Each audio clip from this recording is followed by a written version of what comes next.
में लिखा है एक बार गंगा में अगर डुबकी लगा ली है हृदय से, मन से,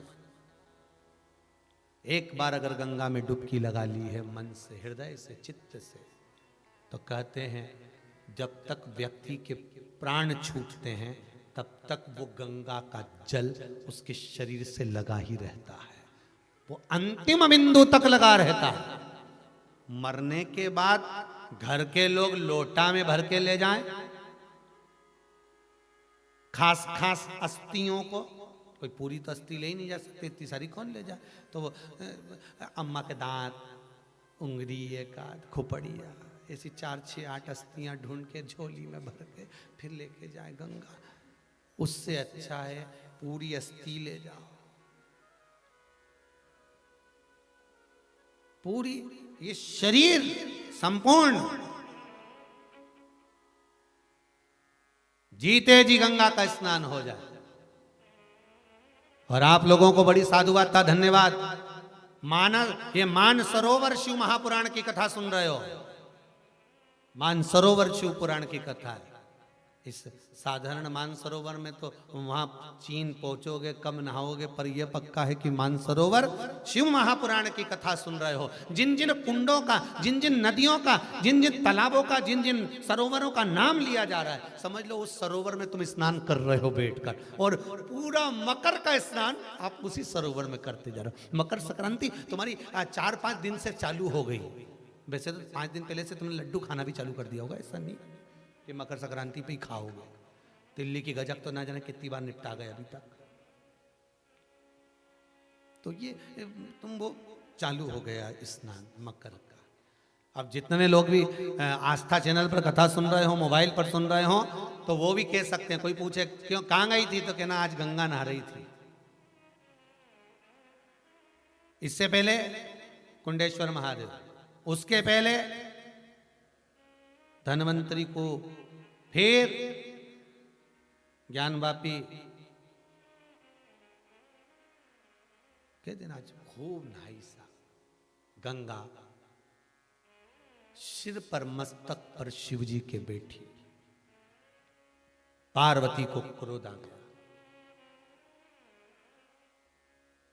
क्रोध आया, और पार्वती मैया क्रोध में आकर आंख से अश्रु गिराती हुई फिर तप में लीन हो, फिर तप साधना करने लगी।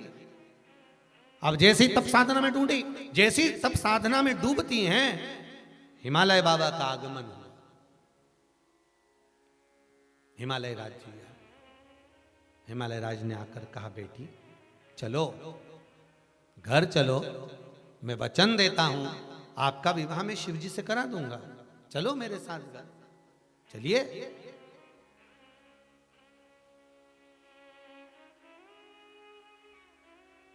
पार्वती मैया ने डबल से एक स्थान पर बैठकर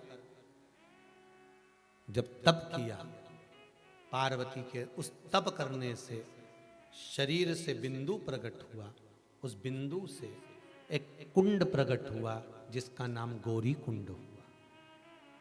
कौन सा कुंड है? गौरी कुंड। ये वो गौरी कुंड नहीं है जो केदारनाथ जी जाते हैं।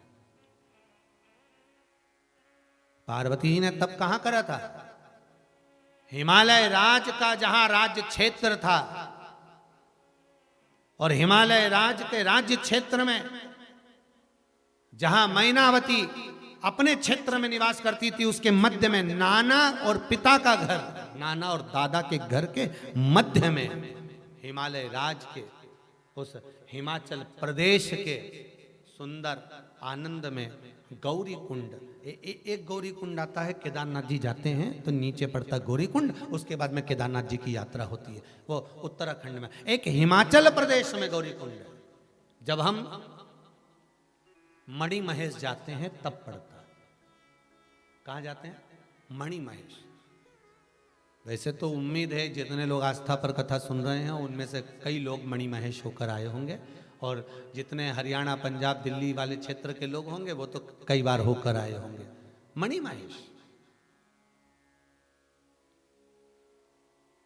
चीन के अंदर चाइना के अंतर्गत हमारा कैलाश अधिपति विराजमान, और कैलाश अधिपति जो वहां नहीं जा पाता, वही शंकर का बिल्कुल कैलाश अधिपति जैसा ही स्वरूप, बिल्कुल कैलाश जैसा मणि महेश है।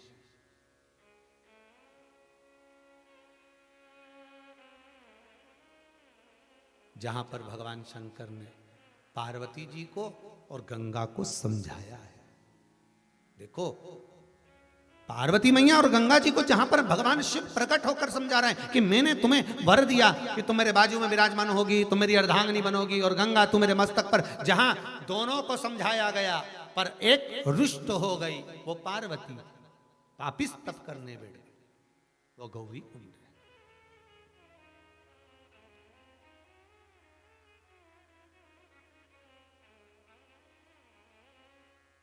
महाराज, उस गौरी कुंड के पास